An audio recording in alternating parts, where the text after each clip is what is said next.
Agora, finalmente, descobrimos o lugar exato onde Santa Joana d'Arc foi queimada. E, quer dizer, é um absurdo estar uma placa no meio do mato. Tinham que ter feito um monumento melhor, né? Nós estamos aqui na Praça do Mercado, local onde terminou a vida terrena de Santa Joana d'Arc. Então, Santa Joana d'Arc foi capturada pelos ingleses, foi trazida, né, também Rouen, foi trazida aqui para Rouen, né? Rouen ficou sob domínio inglês mais ou menos uns 12 anos. Ela foi levada para uma edificação que nós tivemos ontem lá, no lugar dessa edificação onde foi feito o julgamento e o processo fraudulento contra Santa Joana d'Arc. Hoje tem um audiovisual, tem lá cenas, tem uma simulação do período da reabilitação, que daqui a pouco eu vou comentar. Vale muito a pena a visita, principalmente porque lá foi o lugar que Santa Joana d'Arc foi condenada à morte. Então ela foi capturada pelos ingleses com raiva dela, querendo se vingar dela, a mando do rei da Inglaterra, combinado com religiosos traidores e o bispo traidor Cochon, se não me engano o nome dele. Então forjaram um processo e acusaram ela de vários crimes, heresia, blasfêmia, traição e tudo. Ela resistiu bravamente a tudo isso e no final, por ela ter se recusado a fazer uma retratação, não dá para... uma retratação impossível de fazer, porque ela não fez nada errado. Então, ela não se retratou, né, foi condenada à morte na fogueira. E a fogueira foi acendida aqui onde nós estamos, na Praça do Comércio. E aqui, então, ela saiu da Terra, desse plano aqui da Terra, e foi para o céu, né?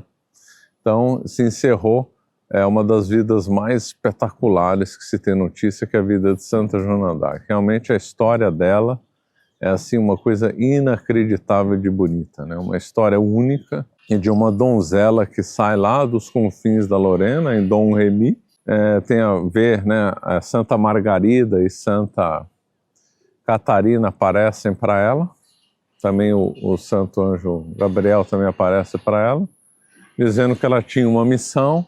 Ela sofre para conseguir provar que ela estava correta, que ela tinha que realmente fazer essa missão.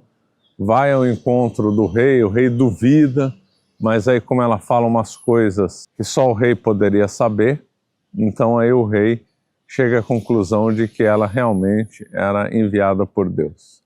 E aí o rei dá o comando das tropas, ela levanta o cerco de Orleans, faz outras campanhas militares.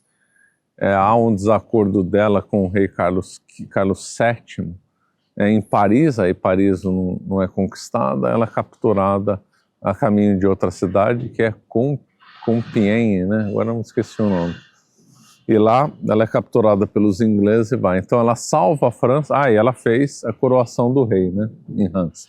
O rei no final, né, se mostrou pusilânime, né? Se mostrou um covarde. Por que o rei não lutou pela libertação de Santa Joana d'Arc, né? Essa é uma das questões aí da história da vida dela. Ela salva o rei não salva ela. Então fica uma situação aí constrangedora para o rei Carlos VII, né? E aí passou aí como uma certa covardia nesse episódio aí de Santa Joana d'Arc. Então aí os ingleses forjam esse processo, e ela é queimada aqui. Ela é a linha da Grande Via, a vida é espetacular, e ela está hoje no céu, rogando por nós. Toda a França reverencia ela, especialmente os locais onde ela se destacou. O lugar do nascimento dela, óbvio, Dom Remy, aqui em Rouen, onde ela foi morta, Orléans, que se deve a liberdade a ela. Então toda a França, especialmente esses locais, reverenciam a memória dela, né? Aqui algumas curiosidades da praça. Aqui havia uma igreja, cujo nome esqueci. Eu estou falando as coisas aqui de cabeça, né? Não peguei aqui um roteiro para falar nada. E aqui havia uma igreja antiga do tempo de Joana d'Arc. Não sei por que demoliram, né? E uma outra coisa é que, se não bastasse o primeiro martírio de Santa Joana d'Arc, ela sofreu um segundo martírio, que é a construção dessa igreja horrorosa aqui. É uma das igrejas mais feias que eu já vi na vida. e talvez seja a igreja mais feia que eu vi na França. Essa igreja em honra a Santa Joana d'Arc. Eu pergunto, ela não merecia uma coisa melhor? Não, quer dizer, é uma coisa assim horripilante, né? Esse é o segundo martírio de Santa Joana d'Arc, porque tô rindo para não chorar, mas que coisa horrorosa que é essa construção, né? Isso aqui é uma coisa aqui completamente delirante, né?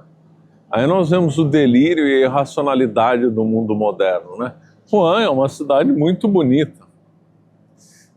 Os prédios em estilo enxaimel, muitos são inclinados porque são muito antigos, muita madeira usada, muita pedra, construções muito bonitas aqui, vielas fabulosas, o relógio é muito bonito e tal. E em vez de fazer ou manter essa igreja aqui, depois dedica ela para Santa Joana d'Arc, ou constrói uma outra num estilo compatível com a cidade, não, constrói um monstrengo desse aqui, horroroso, uma coisa assim assustadora. A arquitetura do Mercado Novo, né, porque era o velho mercado, aí surgiu o Mercado Novo lá.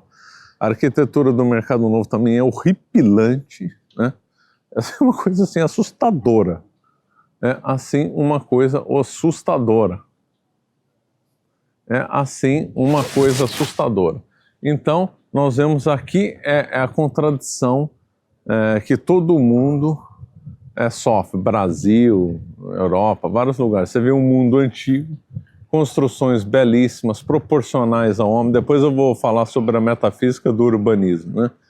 Construções proporcionais, tudo muito bonito, harmonioso. Aí constroem monstrengos irracionais aqui, umas coisas delirantes. Realmente é assustador. Vivemos aqui o século da irracionalidade. Bom, aqui alguns outros avisos, então. Nessa viagem para a França a gente vê como é importante saber uma língua estrangeira. Aqui na França, normalmente, eles têm uma certa resistência em falar inglês, eles preferem falar francês, mas o que vem se notando na França ao longo dos tempos, desde a primeira vez que eu vim aqui na França, na década de 90, é o seguinte, no passado havia mais resistência ao inglês do que tem hoje. Hoje os jovens falam inglês, não vem problema em se comunicar em inglês como era antigamente. Então, cada vez mais o inglês está ganhando força aqui na França. E repito, para fazer uma viagem para a Europa, qualquer lugar, a pessoa tem que saber inglês. A pessoa pode, quer que ela não vai aproveitar muitos passeios, ela pode ter dificuldade em encontrar certas coisas, pode ter dificuldade quando surge um problema, sempre vai surgir algum problema em alguma viagem, e ela não vai conseguir resolver porque não sabe falar inglês. Então eu recomendo no curso do Jonas Bressan, para a pessoa que não sabe inglês fazer e aprender logo o inglês, que é a língua universal, né? Então, mesmo aqui na França, que é um lugar antipático ao inglês, o inglês funciona e funciona bem atualmente mais do que era há 30 anos atrás, né? E uma outra, eu sei que viu as maravilhas aqui da Europa e gostaria de sair do Brasil, quer de modo definitivo ou temporário, eu sugiro o escritório do Dr. Daniel Toledo, que cuida de imigração, cuida de vistos temporários ou visto definitivo para os Estados Unidos, para outros países da América e também aqui para a Europa. Então vale muito a pena consultar lá o escritório do Dr. Daniel Toledo para a busca aqui de imigração, ou visto para estudo, para trabalho, ou mesmo saída definitiva do Brasil. Agora, finalmente, descobrimos o lugar exato onde Santa Joana d'Arc foi queimada. Está uma placa no meio do mato, isso aqui não tem o menor sentido. Então ela foi queimada exatamente aqui nesse ponto, né?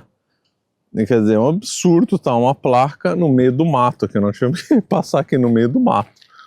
Matinho, claro, mas é um absurdo isso aqui, né? No meio de um jardim aqui mal cuidado.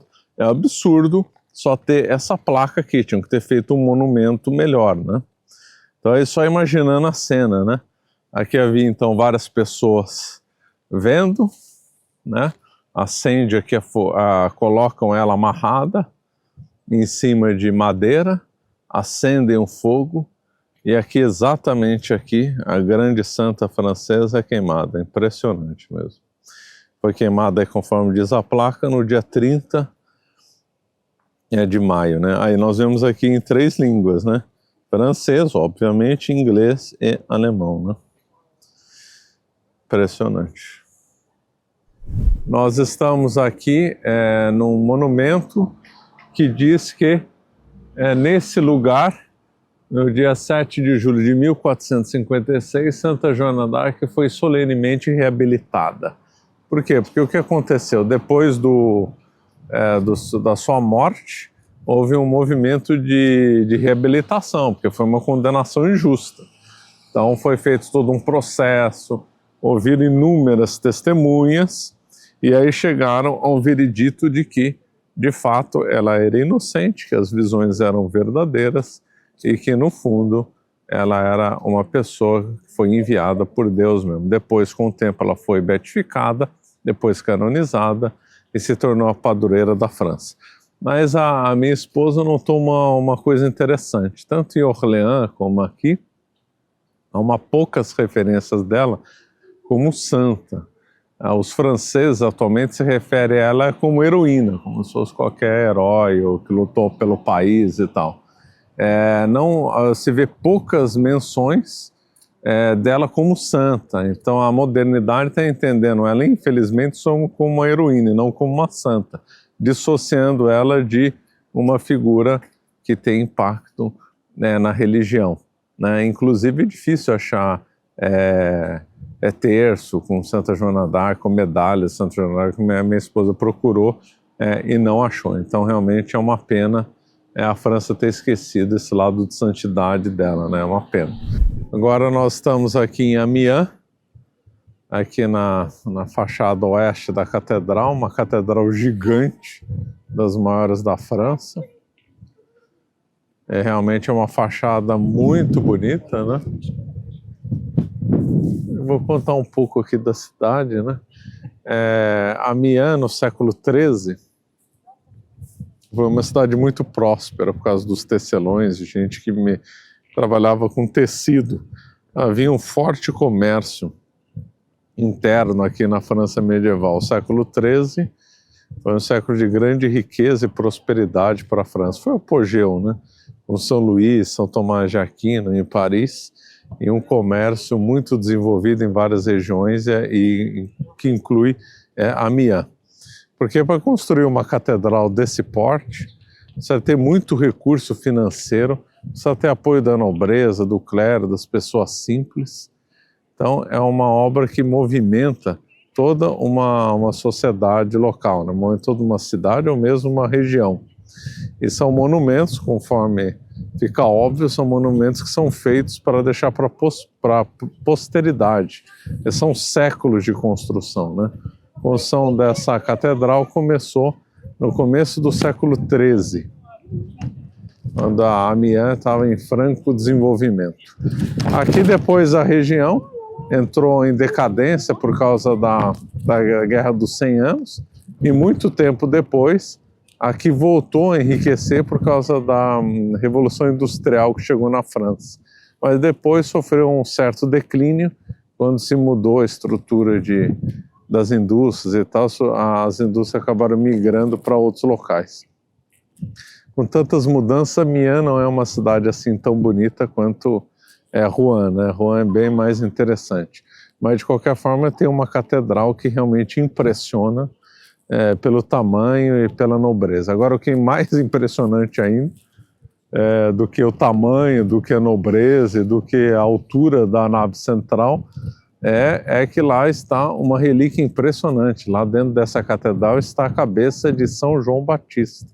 É isso mesmo, a cabeça de São João Batista está aí dentro dessa catedral. A cabeça foi trazida para cá pelos cruzados e foi colocada na catedral. Então realmente impressiona. São João Batista tem documentado, dispensa apresentações. Então essa igreja aqui tem uma nobreza aqui realmente ímpar, né? Então vale muito a pena visitar aqui, um lugar muito nobre. Nós estamos aqui na Catedral de Amiens, que impressiona pelo tamanho.